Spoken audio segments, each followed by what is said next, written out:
Welcome back, friends. Welcome back to the homestead. I'm in the passive solar greenhouse. I thought I would do a spring kind of update feedback on how the greenhouse has worked out for us. If you've been following the kind of passive solar journey from the build, design and build, you'll know that one of my original reasons for doing it was that we wanted to extend the seasons, both now in the spring, so we can get stuff out earlier, and then later on in the autumn. We didn't have the opportunity to do that experiment last spring because we were building it. So here we are now. So I thought I'd give you some feedback on what was going on. Now you can see there's lots going on here, which is great. And I will talk you through that. It's currently 21 degrees, 21.5 degrees inside. As well as the control panel that does the windows, I've got a little Bluetooth thermometer both in here on the back, around the back where the shadow is, and also in our other greenhouse, the polycarbonate greenhouse over there. So I can make some comparisons between data, and I'll show you those when it's appropriate to do so as we talk through. So it's good that I'm doing this video today because tonight, although it's today is May the 8th. Last night we had a frost, we were forecasted, and tonight we're forecasted a serious frost, what they call an orange frost. So we could be down to -5 outside. We've had some fantastic, really early warm spring. You know, it's lovely working here today, not too hot, not too cold. Outside is quite a brisk wind. Desperate to get stuff out in the field, but we can't because of these frosts. And I think tonight will be the last hurrah, as it were, of, dare I say, winter or spring frost, but serious, like -6 degrees they're talking about here. Last night the outside thermometer measured -3.2, I think it was, at the lowest point. In here this one measured +2.5, so that's good. The greenhouse done its job despite not having the heat mass, which is still a bit of a something I'm trying to work out how to best do. And the polycarbonate greenhouse was -1.5 or something, so there was, you know, some kind of frost in there, but everything was okay in here, which is good. But tonight I don't know whether that will be okay, so we're going to have to do some extra measures. What I've just done is moved all the stuff that might get here, all this stuff on this side is all the stuff that's not frost tolerant, and then all the stuff on this side is frost tolerant. Now I know you're saying, well, the back will be warmer, and that's kind of right, but we can only protect the stuff at the front here really with the applicator, the horticultural fleece, which is in that white bag back there.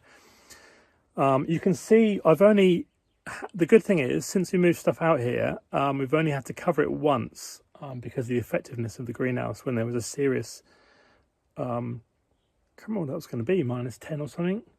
And we've only just put some stuff out, so obviously over the days and weeks we've started putting more and more out and get it out. You know, one of the real positive things about this greenhouse is that we've been able to move everything out of the kitchen, which is normally a real bottleneck for us with growing stuff, and put it out here much earlier. Whereas when we only had the other greenhouse over there, or the old polytunnel here, we couldn't do that, or we were constantly running about putting the cover over and everything. It was a bit of a nightmare. Let me turn the camera around, and then I can talk a bit more about the successes, and failures. No failures really, but anyway. Right, so you can see got a better view now of what's going on here. So first of all, back in February we sowed some radish, and I put some lettuce seeds down. I think that was in a previous video, and just to see if they would germinate really, and they did. And we're now enjoying, must have been a bit later than February, maybe early March, I can't remember now. We're picking those radishes and eating them every day, and the salads are there as well.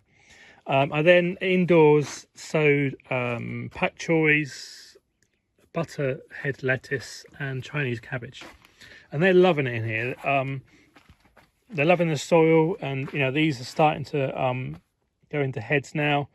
So are these lettuces. We've been picking them, and the worms have had a few. The what they're called, cutworms. Pat choys we've been enjoying. It's worked really well, that side. No problems with that at all. Well, no problems with anything really, but that's as it should be. Anything that things like all the cabbage, brassicas have been no problem at all in here. Not covered them over. Got lots of brassicas. It's a really big year this year. We're having a real big plant out, or I'm decided to plant as much food out as possible. Get every bed filled. Onions, no problem. Onions were sown. They're my kind of December experiment, and these are January. Looks like January is a sweet spot for sowing onions by the look of it. And then some more over there. They were trying to remember when they were sown, maybe early February. They're leeks, onions, shallots. There's some shallots as well. Tray of lettuces, which all need to go out into the field.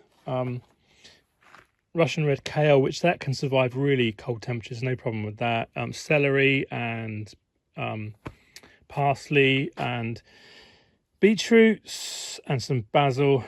They should be fine in the cold weather. I need to check the basil actually. That might need to come under the horticultural fleece. They will all be fine at the back. Pak choys will be fine. The flowers I might take indoors. I have got room for those indoors. Let's just talk about tomatoes and peppers, because that's, as I hinted at earlier, is kind of a bit of the game changer. Now you've got different quality levels here going on here.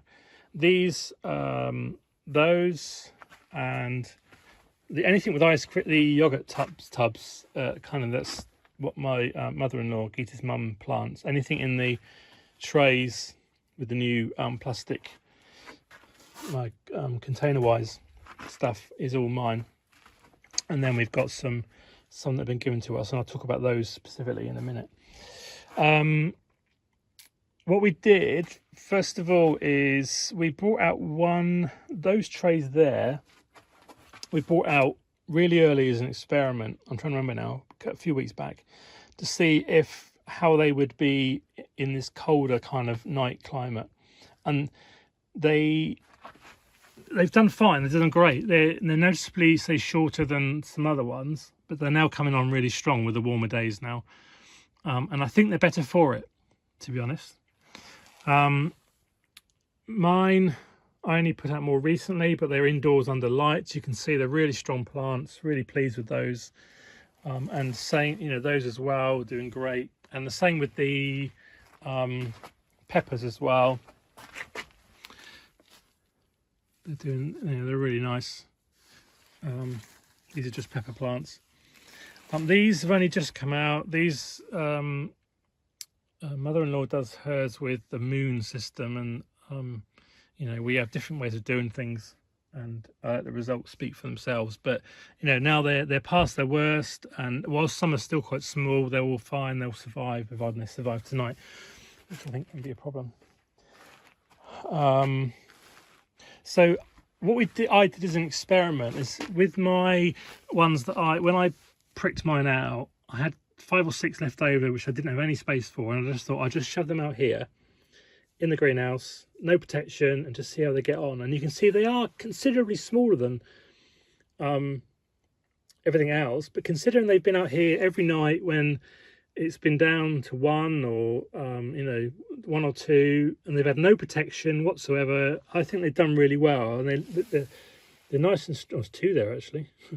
The leaves are coming out nicely. They seem to have survived, and they're nice and strong for it.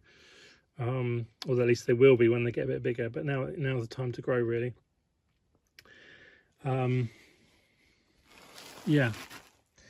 These are some that get people. These here, these and these are what someone's given us very recently, and they are what they are, really. I mean, we've got plenty, but people still gift them, which is lovely. and no doubt we will gift some of these to people as well when we've worked out what we do and don't need. Oh, there's sweet corn there and popcorn, which needs some protection. My chilies are here. They're not doing that great. That's nothing really to do with out here. They're small in the first place, but they're all potted in the same medium at the same time and all that kind of stuff, but they just seem to be, looks like they maybe need some nutrients or nitrogen or something. It's very strange. You know, you've got these, ooh, massive, not so massive. So, yeah, tonight we'll see what happens. What I'll do in a moment now is I'll get some stakes to be able to put the agroplaver on. In fact, what's interesting is these stakes here, these wooden stakes, are the height that was needed the last time the agroplaver was I'm using the Latvian word agroplaver, which is the horticultural fleece. That's the last time they're needed, and you can see how much things have grown since then.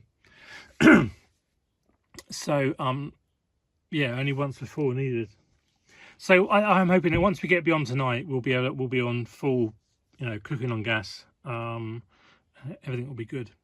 So what I'll do now is I'm going to finish this part of the video, and I'll cover everything with agroplaver for tonight, and then we'll come back tomorrow morning and I'll very quickly show you the temperatures from the data and the readings, and how, you know, hopefully everything survived, and then we'll end the video. So for me, I won't see you till tomorrow morning, but for you it'll be a few moments. Okay, it's the next day. So last night outside we have temperatures down to -5 point something, 5 I think it was. I'll put the readings up on the screen.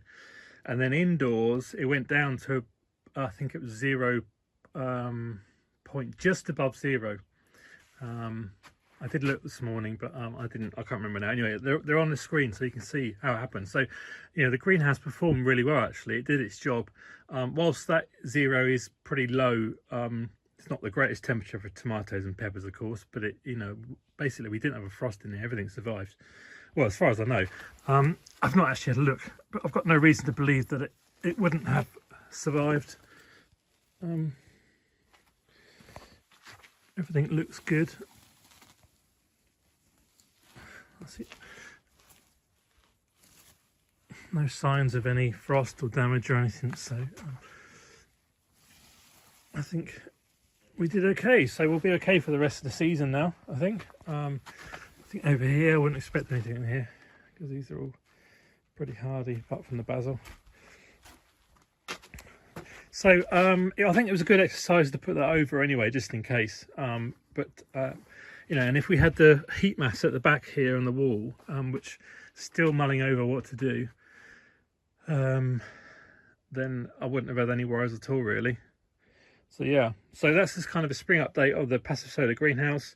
Next challenge is summer with the heat, and that'll have to be a separate video about how I'm going to work that out. I've got some ideas. So certainly in terms of keeping the warmth in, the greenhouse works. Next we need to keep the warmth out. So yeah, that'll be a video later on in summer. So if you've got any questions about the greenhouse, anything you're not sure about, do let me know. Obviously there's still a few bits to finish off in here, but essentially it's doing its job as it should. Hope you enjoyed the video. Give us a thumbs up if you did. Do subscribe if you're not subscribed. That really helps us to reach a larger audience.